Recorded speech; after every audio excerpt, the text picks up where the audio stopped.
thank you very much for sticking it out with us, particularly those of you who've been here for the 2 full days. So thank you very much for that. I will try to be pithy because I'm trying to make a 5:05 train, so it's a little bit of a natural experiment of whether I can time constrain myself. Yes, that's pretty tight.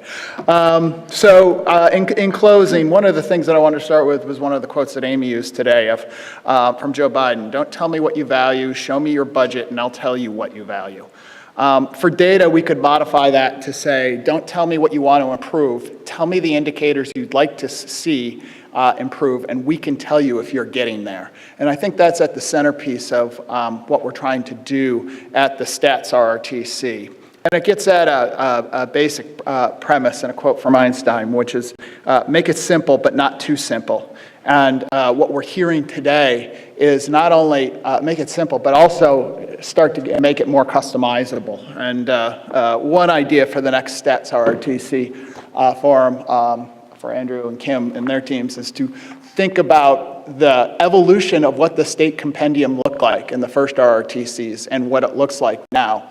And what we're seeing more and more of this is it's moving from a reference guide to actually the thing that's starting to ask questions. People are like, okay, I actually like some of the stuff that's in here, but now I want to ask some questions. And so just digging across the sessions, and just as a reminder of where we've been today, Eric and Andrew provided an overview of what the compendium is, and equally important, how to interpret some of the changes throughout. Sarah dug a bit deeper and got us into some of the state statistics and really motivated a need for county level data. And then Phil started to ask the question, well, what can we do and what can we do more of? And for him, he looked across the 80 tables and saw 4 that only reflected the environment. And so that's where he was pushing us to move forward. So session 2 today got into the federal panels and sort of what is the latest. And this is some of the stuff that will maybe eventually make it as part of the compendium, maybe as part of the topical modules. But Danielle showed uses of the ACF that dovetailed with some of the things that you'll see in the compendium, and some more specific uses in the American Housing Survey and the SIP, which has an SSA topical modules. Savi walked us through a survey of HR managers and the types of practices that they had and the changes over time in those practices. And Katie and Julie pulled together some very large summaries from their agencies.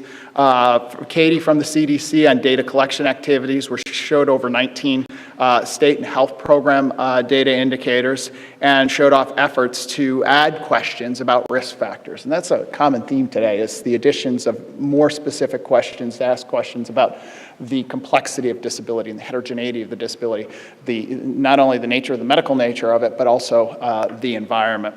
And so as we got into session 3, what we did was we got into really into the intellectual and disability development systems. And here we actually have pretty good data on system level things, and it appears that we're spending a lot. So the good news is we kind of know that we're spending a lot.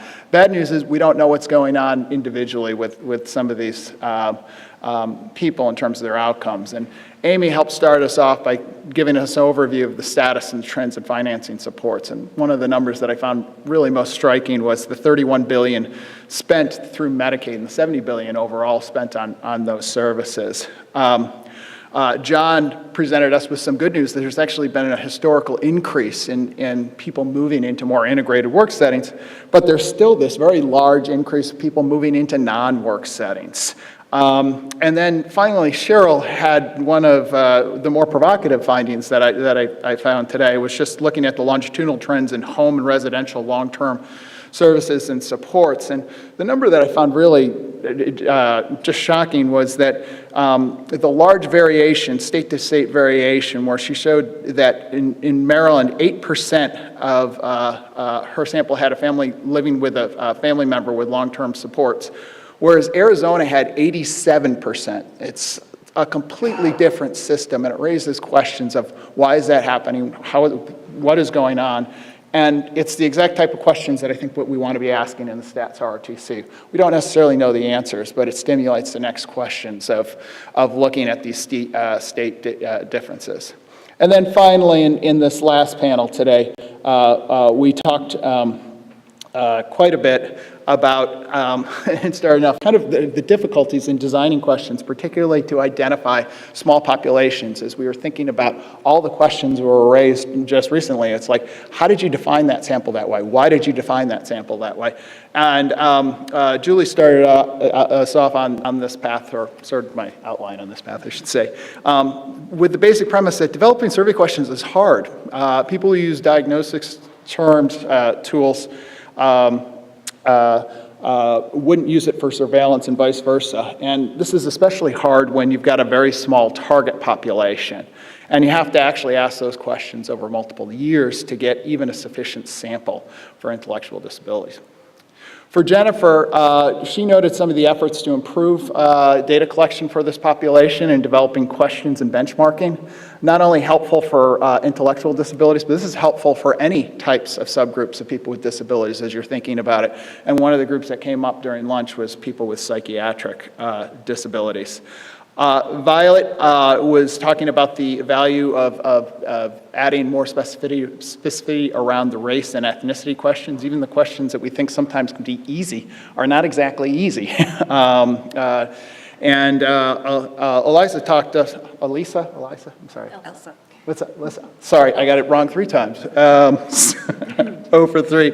Talked about using admin data. And this, to me, is one of the most promising sources because when you're trying to identify a small population, there's less than 2% of the population had ID, but still a robust sample of over 483,000 people. Helen got us into the new world that I think we're going to see a lot more of. And if we're projecting 5 years from the next stats compendium, using internet panels, using alternative data collection methods, web scraping, those sort of things, but also showed kind of how hard it is to get a sample of you do a survey, you benchmark, and your benchmark isn't quite right, and you've got to keep going back. That's the bad news. The good news is keep going back at it because these web-based samples are a lot cheaper than random digit dialing. And then Kim gave us a nice summary of using all payer claims and kind of the neat part of not just thinking about Medicaid admin data, but thinking about all admin data and pooling information together and asking larger questions. So all of this is to say, hopefully I haven't missed my train, but if I did, that happens, and I apologize for keeping you late. But we have a lot of data. We're getting more creative, but the old adage again, be simple but not too simple. There's many opportunities that exist for data collection, and figuring out the right measures up front and assessing the challenges of collecting data is where we need to go. And I'll remind people, this compendium used to be the centerpiece, and it's moving in the exact direction that I should be. It's no longer the centerpiece for just getting data. It's starting to be the centerpiece for asking, how should we go get new data, and what are the other questions that we should be asking? Thanks. Dave, go get your train. Thank you, Dave. You can get your train. Thank you to the panel again for their comments. And, I think that there's a world of possibility, and I think sometimes we suffer from too much data, but not the right data, and not the right data to ask our questions, especially, I think, as Julie turned out, my big lesson is keep reminding myself that this is a really small incidence prevalence population, and things like administrative data can help with that. The beneficiary surveys from Social Security and CMS can go a long way at getting information on program participants. I'm also in this long-term Don Quixote approach of being able to use all-payer claims data as a sampling frame. I'm not sure that that's legal. Too many lawyers involved, I think, but not that lawyers are bad. So with any event, thank you all for sticking with us. Thank you all online who are still there. And thanks again for another year. And next year, we'll be right back here again with the latest reports on data and hopefully get updates on all the efforts at the federal and state and local governments around data collection for people with disabilities. So thanks again.